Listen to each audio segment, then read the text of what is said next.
उत्तर प्रदेश विधानसभा चुनाव 2022 का बिगुल बज चुका है। प्रत्याशियों ने मैनिफेस्टो के हिसाब से जनता को समझाने का प्रयास भी शुरू कर दिया और घर घर जाकर डोर टू डोर तैयारियों में जुटे हुए हैं। हमारे साथ हैं हरदोई जनपद की मल्लावा बिलग्राम विधानसभा क्षेत्र से ब्रजेश कुमार टिल्लू भैया। इनसे जानेंगे किन वादों को लेकर यह जनता के बीच जा रहे हैं। जी, पहले धन्यवाद आपका।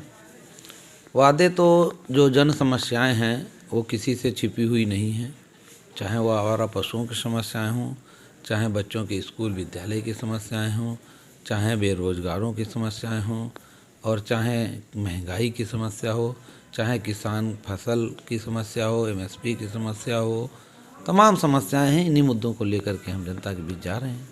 5 वर्ष में जो उन्होंने झेला है। कटरी में एक बड़ी समस्या है, बड़ा चर्चा का विषय बना हुआ है। खनन को लेकर लोग सत्ता पक्ष के विधायक से काफ़ी नाराज हैं, कैसे देखेंगे? देखिए, ये तो मान लो जो खनन है विभाग का मामला है, और आप लोगों को या प्रशासन को इस बारे में जो है देख रेख रखनी चाहिए कि उनका भाई परमिशन है कि नहीं है खुदाई की, और जो खुदाई हो रही है वो अवैध हो रही है कि वैध हो रही है, ये तो पुलिस और खनन विभाग की जिम्मेदारी है। और अगर अवैध होगी तभी पब्लिक में रोष होगा। अगर कोई सरकारी और सिस्टमेटिक कार्य हो रहा होगा तो पब्लिक में रोष नहीं होगा। मल्लावा बिलग्राम क्षेत्र की एक सबसे बड़ी समस्या है पलायन की। यहाँ का जो बेरोजगार आदमी है वो ज़्यादातर हरियाणा, पंजाब और अन्य प्रदेशों में काम करने जाता है। अगर आपको जनता ने 2022 में अवसर दिया तो उन लोगों को रोजगार के लिए क्या अवसर उपलब्ध कराएंगे? देखिए, पलायन इसको नहीं कहेंगे जो आप पलायन शब्द का इस्तेमाल किए, ये तो रोजगार के लिए जाते हैं। और ये तो हमारे देश में इस प्रदेश से उस प्रदेश में जाना रोजगार के लिए, उसको पलायन नहीं कहते। अगर उनको स्थानीय स्तर पर रोजगार, जैसे सरकार की एक सबसे बड़ी योजना है मनरेगा, अगर मजदूर को मनरेगा में काम घर पे ही उसको मिलता है, गांव पे ही मिलता है, तो शहर में क्यों जाएगा? नहीं, ये बात आपकी सही है। मनरेगा में मनरेगा जैसा कार्य मिलता है। मनरेगा में भाई फावड़ा चलाएगा या कोई से मिट्टी है उनका काम करेगा, और मान लो कोई कपड़े का कारखाना में काम करने वाला है, वो मनरेगा में थोड़ा ना जाएगा। मेरा सीधा यही सवाल है कि अगर 22 में जनता ने आपका साथ दे दिया तो क्षेत्र के युवाओं के लिए रोजगार के स्थानीय स्तर पर कोई फैक्ट्रियां लाएंगे या कुछ ऐसा लाएंगे जिससे यहाँ स्थानीय लोगों को रोजगार मिले? देखिए, कोशिश तो की ही जाएगी, और हर व्यक्ति चाहता है कि हमारे अपने हमारे आसपास रहें, परदेश में ना जाएं, दूर ना हमसे हों। ये तो हर कोई चाहता है। तो हम भी कोशिश तो पूरी करूँगा जितना हो सकेगा। भाई, एक हमारे स्वयं अकेले के सोचने से कोई कार्य नहीं होता है। सिस्टम के सामने रखा जाता है, इस चीज़ की आवश्यकता है हमारे क्षेत्र में, इस चीज़ का हुनर है हमारे क्षेत्र में, और वो लोग उनका हुनर के हिसाब से हम उनको प्लेटफॉर्म मुहैया नहीं करा पा रहे हैं। तो अगर हमको सरकार साथ देगी तो हम ज़रूर उनकी बात वहाँ रखेंगे और करेंगे भी। इस चुनाव में प्रतिद्वंदी प्रत्याशी आपके सामने कौन है? आपकी लड़ाई किससे है प्रमुख रूप से? देखिए, प्रत्याशियों की अगर देखा जाए तो सभी प्रत्याशी अपनी जगह पे एक हैसियत और ताकत रखते हैं, चाहे वो वर्तमान विधायक हों, चाहे अंजू बाला जो भाजपा की मंत्री हैं उनके हस्बैंड सतीश वर्मा जी हों, और चाहे सुभाष पाल जी हों। हमसे सभी अनुभवी हैं, सबके पास बैकअप है। हम तो जनता के बीच में आए हैं, हाथ जोड़े हैं, जनता के बीच में एक परिवर्तन लाए हैं, एक लहर स्थापित किए हैं, और राष्ट्रीय नेतृत्व को भी ये दिखाए हैं कि हाँ, हमने जो किया है वो ग्राउंड पे काम किया है, और उस आधार पर राष्ट्रीय नेतृत्व ने हमें टिकट दिया है। समाजवादी पार्टी जब छोड़ के गए हैं सुभाष पाल, तो इसका क्या असर पड़ेगा आप पर?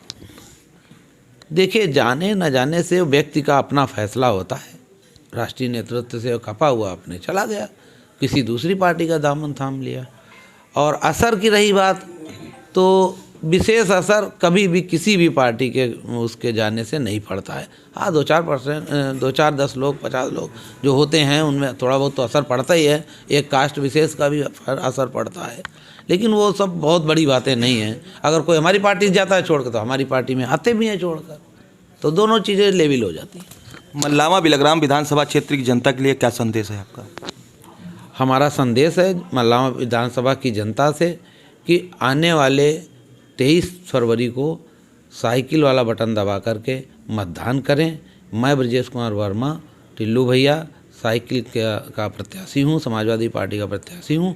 और मत करने से पहले जो भी वर्तमान सरकार ने आपको 5 वर्ष में दिक्कतें परेशानियों का आपको सामना करना पड़ा है, वो चाहे कोरोना काल में करना पड़ा हो, चाहे महंगाई बेरोजगारी में करना पड़ा हो, सब चीज़ सोच समझ के अच्छे से विचार करके मंथन करके उसके बाद अपना मत दें।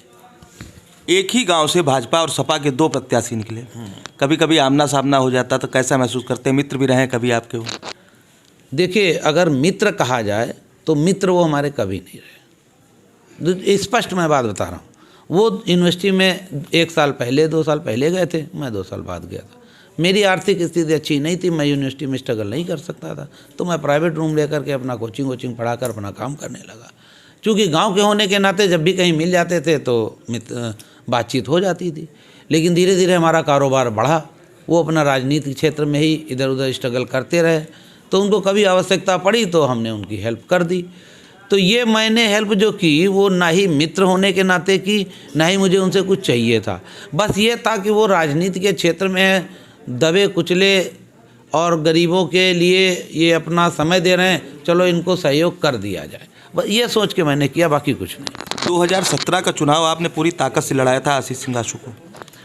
हमने बताया तो, लड़ाया चुनाव नहीं था। परिवर्तन जब भी होता है तो किसी न किसी के मार्गदर्शन में या किसी न किसी सहयोग से होता है। एक आदमी अकेला परिवर्तन नहीं ला सकता। तो उनको टिकट मिल गया था, हमने उनको सहयोग कर दिया, बस खत्म। माई भारत से बात करने के लिए आपका बहुत बहुत धन्यवाद।